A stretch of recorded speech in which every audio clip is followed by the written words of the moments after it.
बोलिए श्री सद्गुरुदेव भगवान की जय। परम प्रभु श्री रामलाल जी भगवान की जय। योग योगेश्वर आनंद जी चंद्रमोहन जी भगवान की जय। योगीराज श्री देवेंद्र जी ब्रह्मचारी की जय। सदाशिव भगवान की जय। शंकर भगवान की जय। कृष्णचंद्र भगवान की जय। श्री पुराण पुरुषोत्तमाय नमः। श्री गणेशाय नमः। श्री शिव महापुराण रुद्र संहिता तृतीय खंड। श्री शिव जी की आराधना के लिए पार्वती जी की दुष्कर तपस्या। ब्रह्मा जी कहते हैं, देवर्षे, तुम्हारे चले जाने पर प्रफुल्लचित्त हुई पार्वती ने महादेव जी को तपस्या से ही साध्य माना और तपस्या के लिए ही मन में निश्चय किया। तब उन्होंने अपनी सखी जया और विजया के द्वारा पिता हिमाचल और माता मेना से आज्ञा मांगी। पिता ने तो स्वीकार कर लिया, परंतु माता मीना ने स्नेहवश अनेक प्रकार से समझाया और घर से दूर वन में जाकर तप करने से पुत्री को रोका। मीना ने तपस्या के लिए वन में जाने से रोकते हुए माँ बाहर ना जाओ ऐसा कहकर, इसीलिए उस समय शिव का नाम उमा हो गया। मुने शैलराज की प्यारी पत्नी मेना ने रोकने से शिवा को दुखी हुई जान अपना विचार बदल लिया और पार्वती को तपस्या के लिए जाने की आज्ञा दे दी। मुनि श्रेष्ठ, माता की वह आज्ञा पाकर उत्तम व्रत का पालन करने वाली पार्वती ने भगवान शंकर का स्मरण करके अपने मन में बड़े सुख का अनुभव किया। माता पिता को प्रसन्नता पूर्वक प्रणाम करके शिव के स्मरण पूर्वक दोनों सखियों के साथ वे तपस्या करने के लिए चली गई। अनेक प्रकार के प्रिय वस्त्रों का परित्याग करके पार्वती ने कटी प्रदेश में सुंदर मूंज की मेखला बांध शीघ्र ही वल्कल धारण कर लिए। हार का परिहार करके उत्तम मृग चर्म को हृदय से लगाया। तत्पश्चात वे तपस्या के लिए गंगावतरण गंगोत्री तीर्थ की ओर चली, जहां ध्यान लगाते हुए भगवान शंकर ने कामदेव को दग्ध किया था। हिमालय का वह शिखर गंगावतरण के नाम से प्रसिद्ध है। वहीं परम उत्तम श्रृंगी तीर्थ में पार्वती ने तपस्या प्रारंभ की। गौरी के तप करने से ही उसका गौरी शंकर नाम हो गया। मुने शिवा ने अपने तप की परीक्षा के लिए वहाँ बहुत से सुंदर एवं पवित्र वृक्ष लगाए जो फल देने वाले थे। सुंदरी पार्वती ने पहले भूमि शुद्ध करके वहाँ एक वेदी का निर्माण किया। तदंतर ऐसी तपस्या आरंभ की जो मुनियों के लिए भी दुष्कर थी। वे मन सहित संपूर्ण इंद्रियों को शीघ्र ही काबू में करके उस वेदी पर उच्च कोटि की तपस्या करने लगी। ग्रीष्म ऋतु में अपने चारों ओर दिन रात आग जलाए रखकर वे बीच में बैठती और निरंतर पंचाक्षर मंत्र का जप करती रहती थी। वर्षा ऋतु में वेदी पर सुस्थिर आसन से बैठकर अथवा किसी पत्थर की चट्टान पर ही आसन लगाकर वे निरंतर वर्षा की जलधारा से भीगती रहती थी। शीतकाल में निराहार रहकर भगवान शंकर के भजन में तत्पर हो वे सदा शीतल जल के भीतर खड़ी रहती तथा रात भर बर्फ की चट्टानों पर बैठा करती थी। इस प्रकार जप करती हुई पंचाक्षर मंत्र के जप में संलग्न हो शिवा संपूर्ण मनोवांछित फलों के दाता शिव का ध्यान करती थी। प्रतिदिन अवकाश मिलने पर वे सखियों के साथ अपने लगाए हुए वृक्षों को प्रसन्नता पूर्वक सींचती और वहां पधारे हुए अतिथि का आतिथ्य सत्कार भी करती थी। शुद्ध चित्त वाली पार्वती ने प्रचंड आंधी, कड़ाके की सर्दी, अनेक प्रकार की वर्षा तथा दुस्सह धूप का भी सेवन किया। उनके ऊपर वहाँ नाना प्रकार के दुख आए, परंतु उन्होंने उन सबको कुछ नहीं गिना। उन्हें वे केवल शिव में मन लगाकर वहाँ सुस्थिर भाव से खड़ी या बैठी रहती थी। उनका पहला वर्ष फलाहार में बीता और दूसरा वर्ष उन्होंने केवल पत्ते चबाकर बिताया। इस तरह तपस्या करती हुई देवी पार्वती ने क्रमशः असंख्य वर्ष व्यतीत कर दिए। तदंतर हिमवान की पुत्री शिवा देवी पत्ते खाना भी छोड़कर सर्वथा निराहार रहने लगी, तो भी तपश्चर्या में उनका अनुराग बढ़ता ही गया। हिमाचल पुत्री शिवा ने भोजन के लिए पर्ण का भी परित्याग कर दिया, इसीलिए देवताओं ने उनका नाम अपर्णा रख दिया। इसके बाद पार्वती भगवान शिव के स्मरण पूर्वक एक पैर से खड़ी हो पंचाक्षर मंत्र का जप करती हुई बड़ी भारी तपस्या करने लगी। उनके अंग चीर और वल्कल से ढके थे। वे मस्तक पर जटाओं का समूह धारण किए रहती थीं। इस प्रकार शिव के चिंतन में लगी हुई पार्वती ने अपनी तपस्या के द्वारा मुनियों को जीत लिया। उस तपोवन में महेश्वर के चिंतन पूर्वक तपस्या करती हुई काली के 3000 वर्ष बीत गए। तदंतर जहाँ महादेव जी ने 60,000 वर्षों तक तप किया था, उस स्थान पर क्षण भर ठहरकर शिवा देवी इस प्रकार चिंता करने लगी, क्या महादेव जी इस समय यह नहीं जानते कि मैं उनके लिए नियमों के पालन में तत्पर हो तपस्या कर रही हूँ? फिर क्या कारण है कि सुदीर्घ काल से तपस्या में लगी हुई मुझ सेविका के पास वे नहीं आए? लोक में, वेद में मुनियों द्वारा सदा गिरीश की महिमा का गान किया जाता है। सब यही कहते हैं कि भगवान शंकर सर्वज्ञ, सर्वात्मा, सर्वदर्शी, समस्त ऐश्वर्यों के दाता, दिव्य शक्ति संपन्न, सबके मनोभावों को समझ लेने वाले, भक्तों को उनकी अभीष्ट वस्तु देने वाले और सदा समस्त क्लेशों का निवारण करने वाले हैं।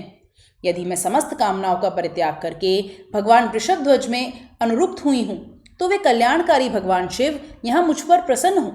यदि मैंने नारद तंत्रोक्त शिव पंचाक्षर मंत्र का सदा उत्तम भक्ति भाव से विधिपूर्वक जप किया हो, तो भगवान शंकर मुझ पर प्रसन्न हो। यदि मैंने सर्वेश्वर शिव की भक्ति से युक्त एवं निर्विकार हूँ तो भगवान शंकर मुझ पर प्रसन्न हो। इस तरह नित्य चिंतन करती हुई जटावल्कल धारणी निर्विकारा पार्वती मुंह नीचे किए हुए सुदीर्घ काल तक तपस्या में लगी रही। उन्होंने ऐसी तपस्या की जो मुनियों के लिए भी दुष्कर थी। वहां उस तपस्या का स्मरण करके पुरुषों को बड़ा विस्मय हुआ। महर्षि, पार्वती की तपस्या का जो दूसरा प्रभाव पड़ा था उसे भी इस समय सुनो।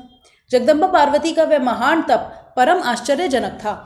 जो स्वभावतः एक दूसरे के विरोधी थे, ऐसे प्राणी भी उस आश्रम के पास जाकर उनकी तपस्या के प्रभाव से विरोध रहित हो जाते थे। सिंह और गौ आदि सदा रागादि दोषों से संयुक्त रहने वाले पशु भी पार्वती के तप की महिमा से वहां परस्पर बाधा नहीं पहुंचाते थे। मुनि श्रेष्ठ, इनके अतिरिक्त जो स्वभावतः एक दूसरे के वैरी हैं, वे चूहे, बिल्ली आदि दूसरे जीव भी उस आश्रम पर कभी रोष आदि विकारों से युक्त नहीं होते थे। वहां के सभी वृक्षों में सदा फल लगे रहते थे।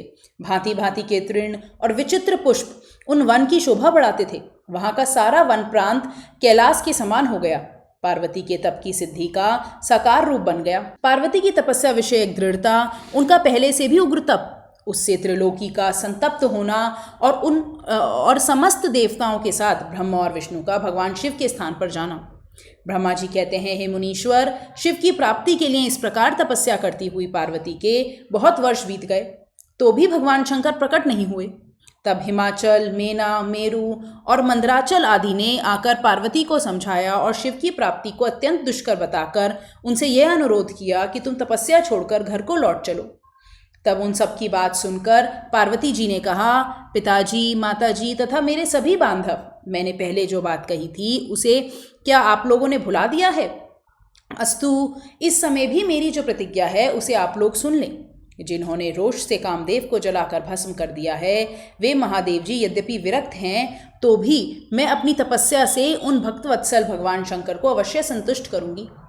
आप सब लोग प्रसन्नतापूर्वक अपने अपने घर को जाएं। महादेव जी संतुष्ट होंगे ही, इसमें अन्यथा विचार की आवश्यकता नहीं है। जिन्होंने कामदेव को जलाया है, जिन्होंने इस पर्वत के वन को भी जलाकर भस्म कर दिया है, उन भगवान शंकर को मैं केवल तपस्या से यहीं बुलाऊंगी। महाभागण, आप यह जान लें कि महान तपोबल से ही भगवान सदाशिव की सेवा सुलभ हो सकती है। यह मैं आप लोगों से सत्य सत्य कहती हूँ। सुमधुर भाषण करने वाली पर्वतराज कुमारी शिवा, माता मेनका, भाई मैनाक, पिता हिमालय और मंदराचल आदि से उपर्युक्त बात कहकर शीघ्र ही चुप हो गईं। शिवा के ऐसे कहने पर वे चतुर चालाक पर्वत, गिरिराज, सुमेरु आदि गिरिजा की बारंबार प्रशंसा करते हुए अत्यंत विस्मित हो जैसे आए थे वैसे ही लौट गए। उस सब के चले जाने पर सखियों से घिरी हुई पार्वती मन में यथार्थ निश्चय करके पहले से भी अधिक उग्र तपस्या करने लगी। मुनि श्रेष्ठ, देवताओं, असुरों, मनुष्यों और चराचर प्राणियों सहित समस्त त्रिलोकी उस महती तपस्या से संतप्त हो उठी। उस समय समस्त देवता, असुर, यक्ष, किन्नर, चारण, सिद्ध, साध्य, मुनि, विद्याधर, बड़े बड़े नाग, प्रजापति, गुह्यक तथा अन्य लोग महान से महान कष्ट में पड़ गए, परंतु इसका कोई कारण उनकी समझ में नहीं आया। तब इंद्र आदि सब देवता मिलकर गुरु बृहस्पति से सलाह ले बड़ी विफलता के साथ सुमेरु पर्वत पर मुझ विधाता की शरण में आए। उस समय उनके सारे अंग संतप्त हो रहे थे।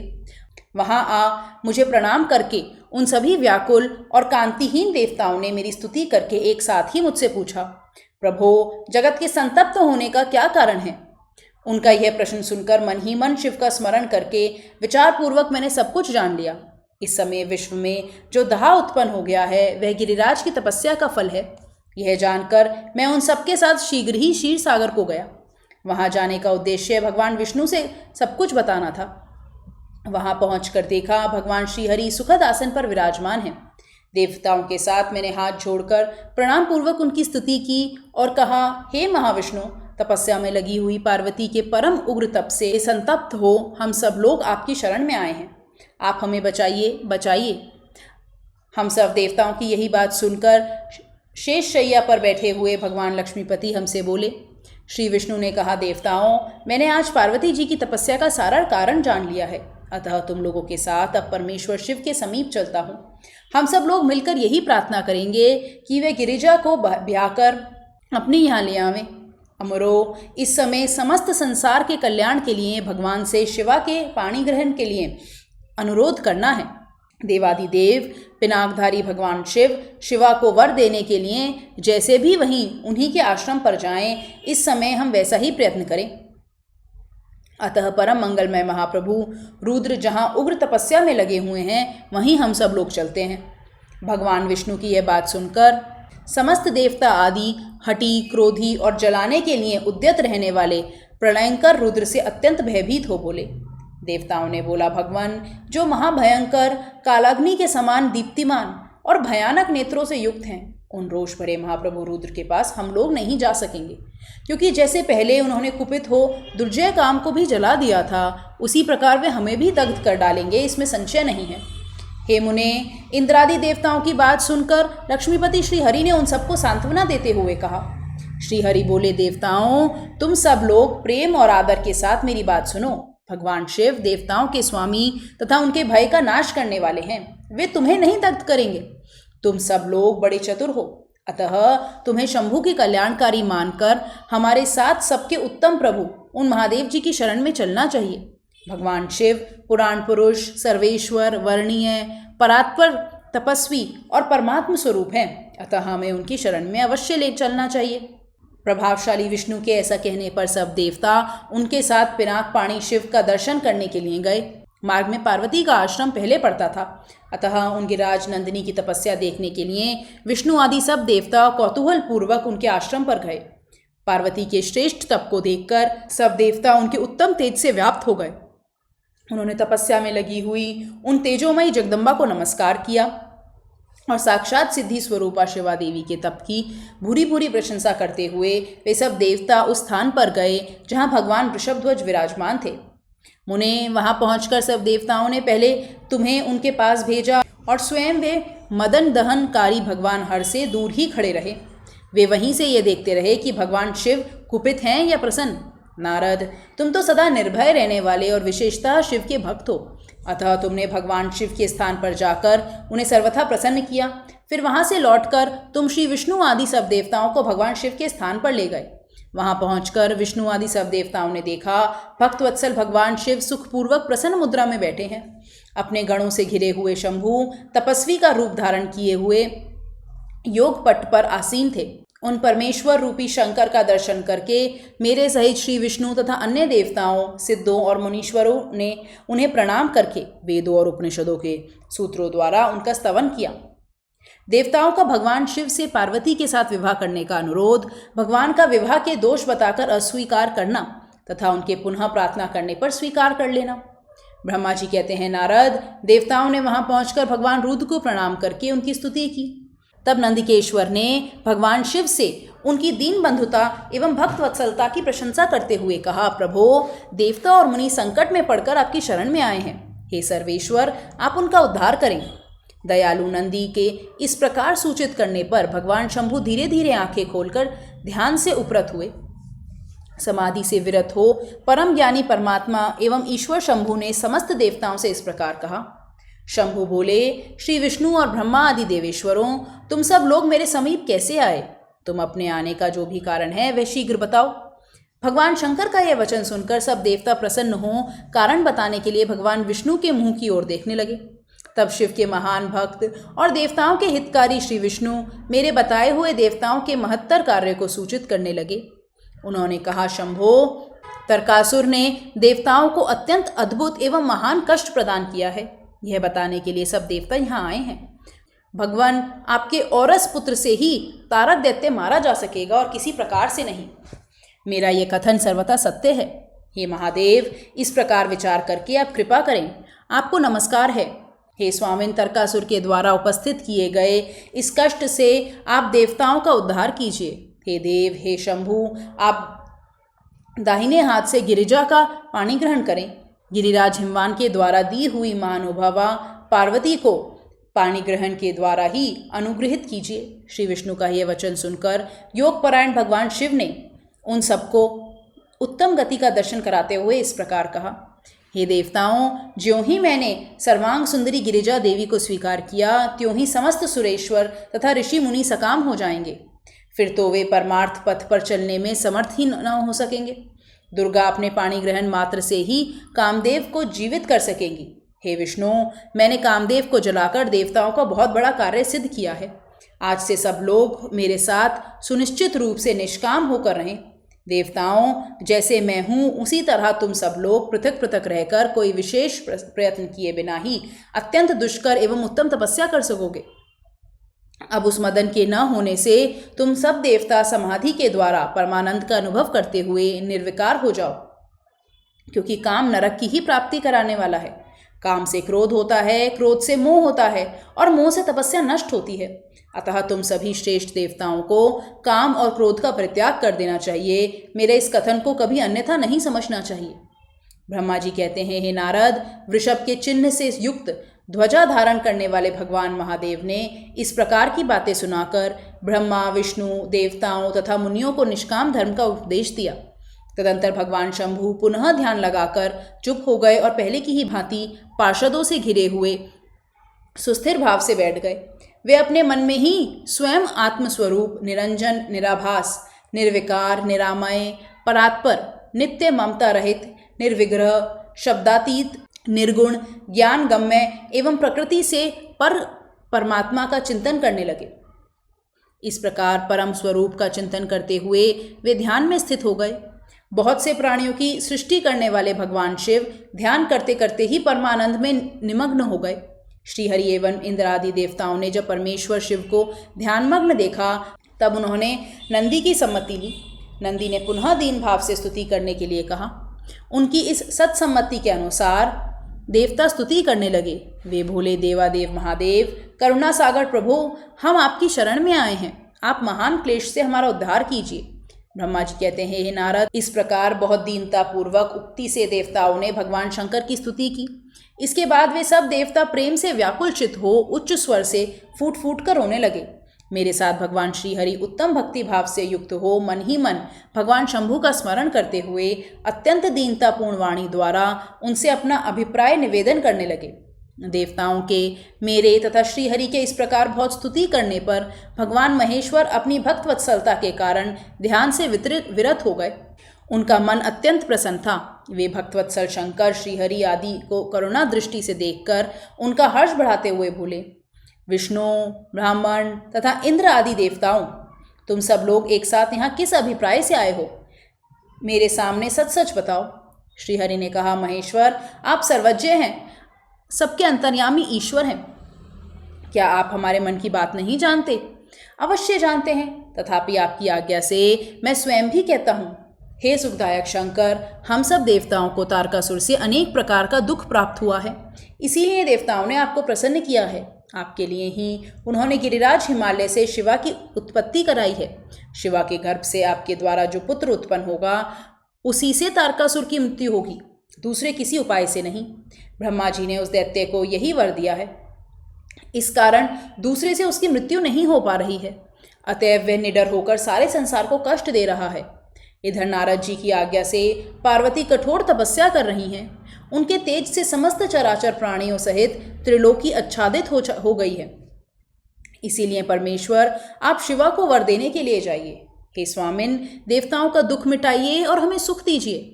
हे शंकर, मेरे तथा देवताओं के हृदय में आपके विवाह का उत्सव देखने के लिए बड़ा भारी उत्साह है, अतः आप यथोचित रीति से विवाह कीजिए। परात्पर परमेश्वर, आपने रति को जो वर दिया था उसकी पूर्ति का अवसर आ गया है, अतः अपनी प्रतिज्ञा को शीघ्र सफल कीजिए। ब्रह्मा जी कहते हैं, नारद, ऐसा कहकर उन्हें प्रणाम करके श्री विष्णु आदि देवताओं और महर्षियों ने नाना प्रकार के स्तोत्रों द्वारा पुनः उनकी स्तुति की। फिर वे सबके सब उनके सामने खड़े हो गए। भक्तों के अधीन रहने वाले भगवान शंकर भी, जो वेद मर्यादा के रक्षक हैं, देवताओं की बात सुनकर हंसकर बोले, हे हरे, हे विधे और हे देवताओं, तुम सब लोग आदर पूर्वक सुनो। मैं यथोचित विशेषतः विवेकपूर्ण बात कह रहा हूँ। विवाह करना मनुष्यों के लिए उचित कार्य नहीं है, क्योंकि विवाह दृढ़तापूर्वक बांध रखने वाली एक बहुत बड़ी बेड़ी है। जगत में बहुत से कुसंग हैं, परंतु स्त्री का संग उनमें सबसे बढ़कर है। मनुष्य सारे बंधनों से छुटकारा पा सकता है, परंतु स्त्री प्रसंग रूपी बंधन से वह मुक्त नहीं हो पाता। लोहे और काठ की बनी हुई बेड़ियों में दृढ़तापूर्वक बंधा हुआ पुरुष भी एक दिन उस कैद से छुटकारा पा जाता है, परंतु स्त्री पुत्र आदि के बंधन में बंधा हुआ मनुष्य कभी नहीं छूट पाता। महान बंधन में डालने वाले विषय सदा बढ़ते रहते हैं। जिसका मन विषयों के वशीभूत हो गया है, उसके लिए मोक्ष स्वप्न में भी दुर्लभ है। विद्वान पुरुष यदि सुख चाहता है तो वह विषयों को विधिपूर्वक त्याग दे। विषयों को विष के समान बताया गया है, जिनके द्वारा मनुष्य मारा जाता है। विषयी के साथ वार्ता करने मात्र से मनुष्य क्षण भर में पतित हो जाता है। आचार्यों ने विषय को मिश्री मिलाई हुई वारुणी अर्थात मदिरा कहा है। यद्यपि मैं इस बात को जानता हूँ और यद्यपि विषयों के इन सारे दोषों का मुझे विशेष ज्ञान है, तथापि मैं तुम्हारी प्रार्थना को सफल करूँगा, क्योंकि मैं भक्तों के अधीन रहता हूँ और भक्त वत्सलतावश उचित अनुचित सारे कार्य करता हूँ। इसीलिए तीनों लोकों में यथोचित कर्ता के रूप में मेरी प्रसिद्धि है। भक्तों के लिए मैंने अनेक बार बहुत से प्रयत्न करके कष्ट सहन किए हैं। गृहपति होकर विश्वानर मुनि का दुख दूर किया है। हरे विधे, अब अधिक कहने की क्या आवश्यकता। मेरी जो प्रतिज्ञा है उसे तुम सब लोग अच्छी तरह जानते हो। मैं ये सत्य कहता हूँ कि जब जब भक्तों पर कहीं विपत्ति आती है, तब तब मैं तत्काल उनके सारे कष्ट हर लेता हूँ। तारकासुर से तुम सब लोगों को जो दुख प्राप्त हुआ है उसे मैं जानता हूँ और उसका हरण करूँगा। यह भी सत्य सत्य बता रहा हूँ। यद्यपि मेरे मन में विवाह करने की कोई रुचि नहीं है, तथापि मैं पुत्र उत्पादन के लिए गिरिजा के साथ विवाह करूँगा। तुम सब देवता अब निर्भय होकर अपने अपने घर जाओ। मैं तुम्हारा कार्य सिद्ध करूँगा। इस विषय में अब कोई विचार नहीं करना चाहिए। ब्रह्मा जी कहते हैं, नारद, ऐसा कहकर भगवान शंकर मौन हो समाधि में स्थित हो गए और विष्णु आदि सभी देवता अपने अपने धाम को चले गए। शेषकल। बोले श्री सद्गुरुदेव भगवान की जय। परम प्रभु श्री रामलाल जी भगवान की जय। योग योगेश्वर आनंद श्री चंद्रमोहन जी भगवान की जय। योगी राशि देवेन जी ब्रह्मचारी की जय। सदाशिव भगवान की जय। शंकर भगवान की जय। कृष्णचंद्र भगवान की जय। हर हर महादेव।